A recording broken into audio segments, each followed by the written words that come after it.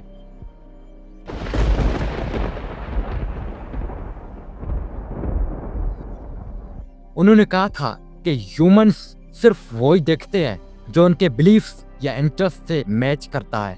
आज social media में इसे हम एको चैम्बर कहते हैं, लेकिन ये एको चैम्बर क्या होता है? एको चैम्बर का मतलब है कि सोशल मीडिया एल्गोरिथम्स आपको वही कंटेंट दिखाते हैं जो आप ऑलरेडी लाइक करते हो या बिलीव करते हो।